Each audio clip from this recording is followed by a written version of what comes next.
Hey guys, welcome back to Witty's Outdoor Reviews. We're not really going to review anything today. We're kind of going out to the feeder and deer blind tree stand. Last night we went out. We've been getting a pretty big hog on our trail cam. So last night we thought, let's go out there, sit. He's been coming between 11, 12 o'clock at night. So we decided to go out. We got here Friday, so we decided to go out last night. And man, we didn't see anything, let's be honest. Nothing came out. We got out there kind of late after getting the baby settled in the house. And my wife, let me rewind. We actually started seeing some pretty big raccoons that have been terrorizing our feeder. So we decided, hey, man, her red light was going, the battery was dying on it, so all I had was mine, and I thought, you know what, if those things line up right, let's pop them.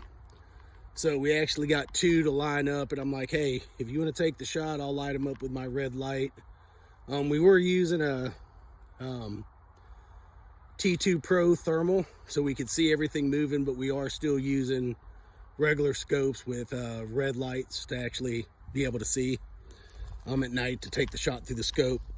And she had them lined up there with her AR, pulled the trigger, dropped the first one in its tracks, right behind the neck, which should have hit the other one. So we're gonna go out there this morning and see if we can find it. Typically it takes about 24 hours to 36 hours for the crows and ravens out here to totally eat a raccoon down from full raccoon to nothing but a skeleton in that amount of time.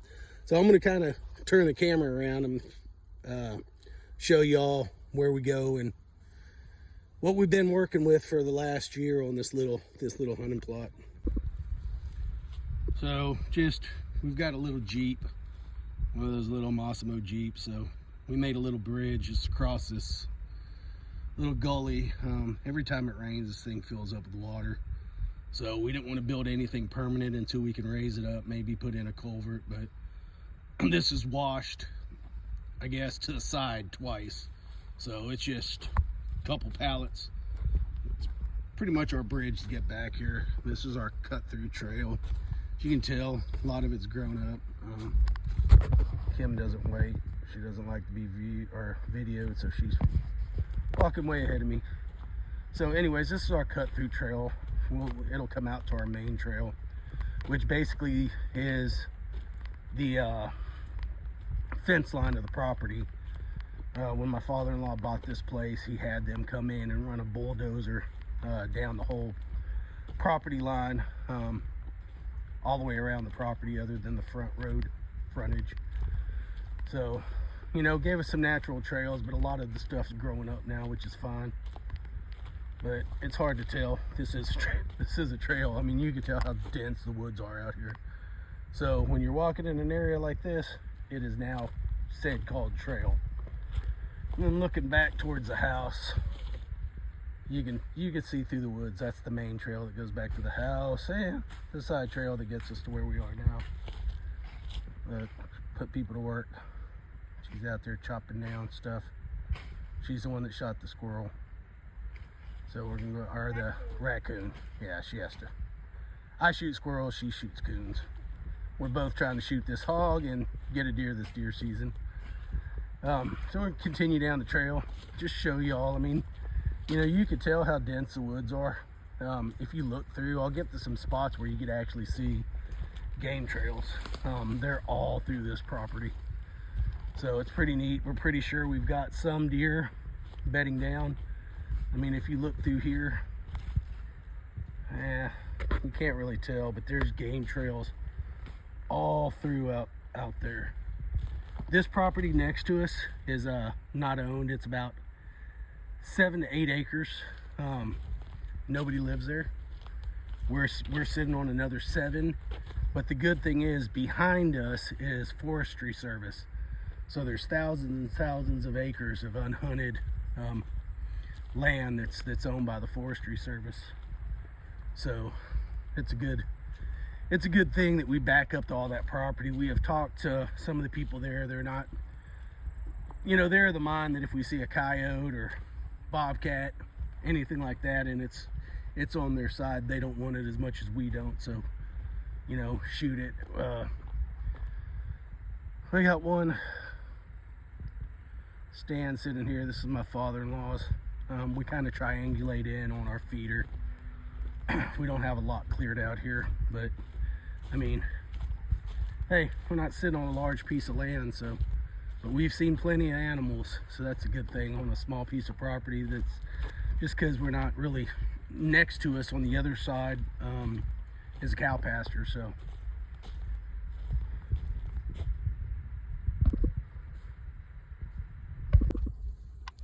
I don't know if y'all can see her. She's still back there working away. Chopping it down, getting it ready.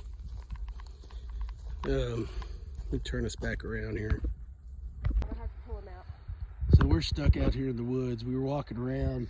Last night, Kim shot, we had two coons, and it was right before we were gonna come in. And they've been terrorizing the feeder, like I said in the other video. And man, we had 2 of them line up, and I told her, man, twofer, if you want to take them, see if you can get them both. The first one was right underneath the feeder. I mean, it dropped, it was dead. And the other one, we knew it, she hit it because the way it jumped, but we couldn't find it last night, and it just ran off in the woods just a couple feet, and we found it this morning. So she did get a twofer. We're gonna line them both up, see what we got. Like I said, we're not just killing them to kill them. They have been terrorizing my feeder. They eat all the corn. They have ripped up the timer. They chewed through the whole entire top lid to get down in there, to get to the feed and the protein pellets, to a point that I had to rig up a lid on the top. Man, you can't really see, but you could tell this we're not very far deep in here. We're only about 8 feet off the main trail where the feeder's at. And I mean, that's how bad it is, how thick it is out here. I don't even know. If I zoom in there, you can see the feeder, so we're not that far. And you can almost see the shiny cap. That's a water heater pan that I had to screw on top. We're out in the middle of nowhere in Kirby, Texas. I had to drive all the way to Jasper, Texas, to the Lowe's to try to find something to repair the top of that feeder. And you know, for 15 bucks I found a aluminum pan, so screwed it onto the top. And believe it or not, I don't think they like it because they haven't messed with it since. So all right, we're gonna get these raccoons out of here later.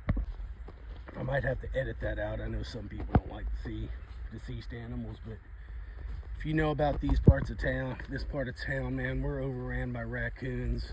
I'll show you what they've done and that they're nuisance. And you know, some people might think, oh, they're fun and they're sweet. Well, they've cost me a lot of money. So here's our feeder.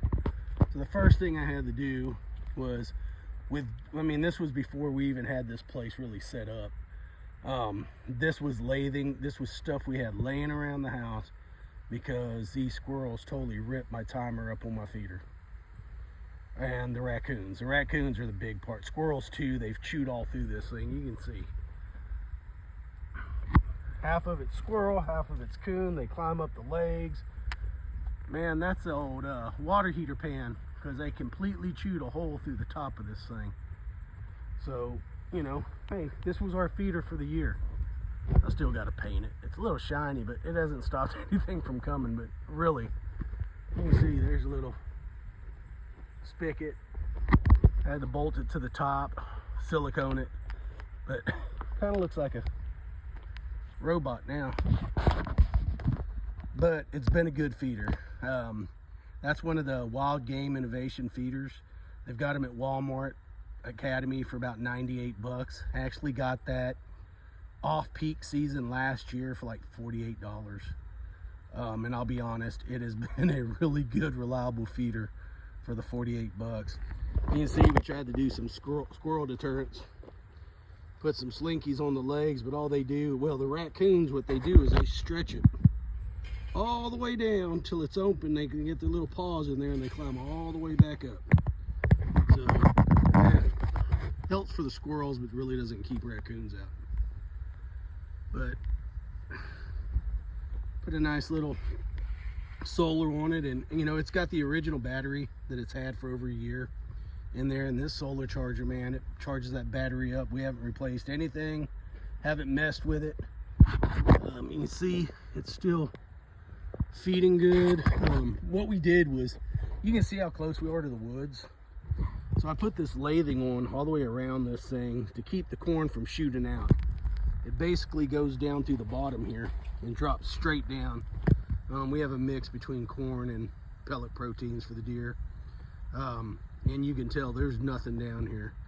These raccoons and squirrels come and they eat everything. And I'm like, man, got to start thinning those out, because there's not going to be any protein or any corn for the deer to eat. But if you look directly back, there's our hub blind, about 40 yards away from the feeder, and then there's our tree stand, two-person tree stand. It's about 45 yards away from the feeder. Just as thick as it is out here, we just really didn't have the space to get any further back.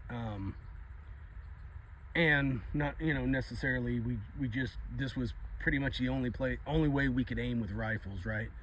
On the behind the feeder there, back that way, there's the pasture with cows, a couple donkeys. They're annoying at night, but yeah, a couple donkeys. They actually growl like dogs.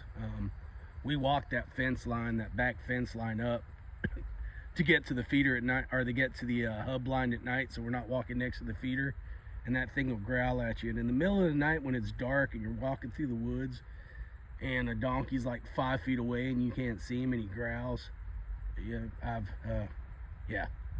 done that twice, and you know, luckily I had the senses on me not to shoot him in the head when that happened.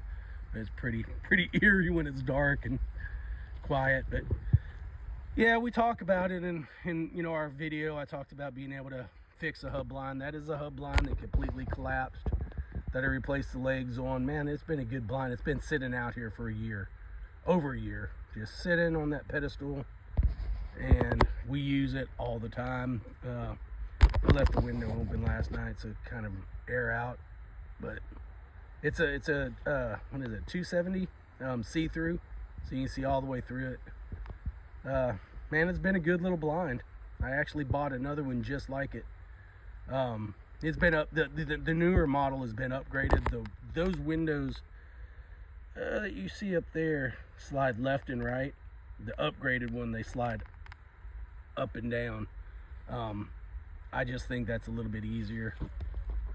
But I've got one sitting in the box brand new in case this one fails. You can kind of see on the very top of that thing, I don't think I can zoom in much more, there's a little bit of alien tape because a squirrel jumped on the top and yeah, he went through. But anyways, this is us. We just come out here to do some trimming. Middle of the woods. Thank y'all for watching. Please like and subscribe. I'm trying to get this channel off the ground, and the only way to do it is with y'all's support. I'm new to this. I know my videos probably ain't the best, but hey, this is a starting point. We're trying. Man, appreciate it, guys. Like I said, like and subscribe. Wheaties Outdoors. See you next time. Bye.